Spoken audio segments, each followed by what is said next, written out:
Please hit the follow, share, and subscribe buttons. That really helps Right Field Politics grow. It doesn't appear to be working. Donald Trump is now surging ahead of Biden in nearly every key swing state. That would be Michigan and Wisconsin and North Carolina, Arizona, Georgia. But first, here with a lot more is Fox News White House correspondent Peter Doocy.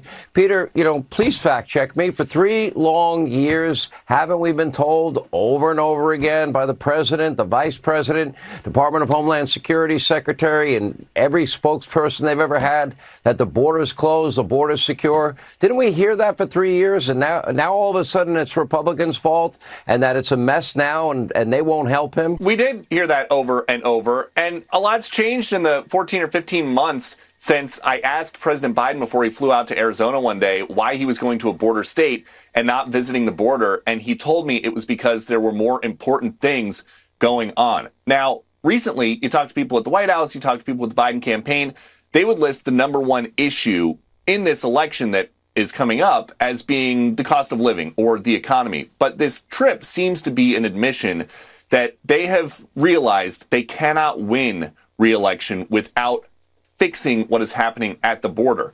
And there is a lot of talk among Democrats about how this is not a political issue. They got to get the politics out of it to fix it. But what we're going to see on Thursday, at least probably from Trump and from Biden, but what we're going to see from President Biden is going to be very political. He is going to be talking about how it is on Republicans to get a little bit of urgency behind them and pass this bipartisan Senate deal.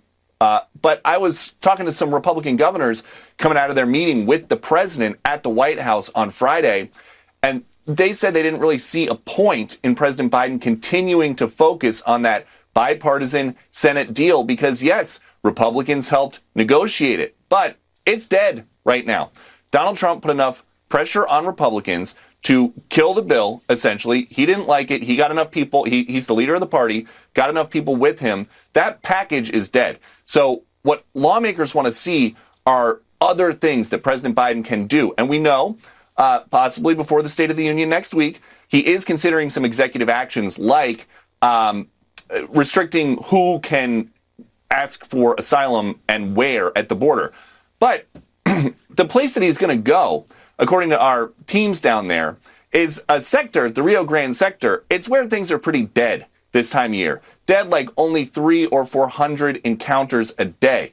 It's other places at the border where they're getting 2,000, 4,000. The Border Patrol cannot keep up with the volume of people coming across. Something else that was kind of funny tonight to see President Biden at the ice cream shop in New York, where he was fundraising and taping a late night comedy show. He said that he was always going to go to the border.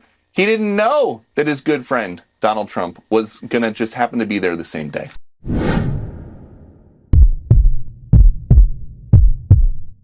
Please hit the follow, share, and subscribe buttons. That really helps Right Field Politics grow.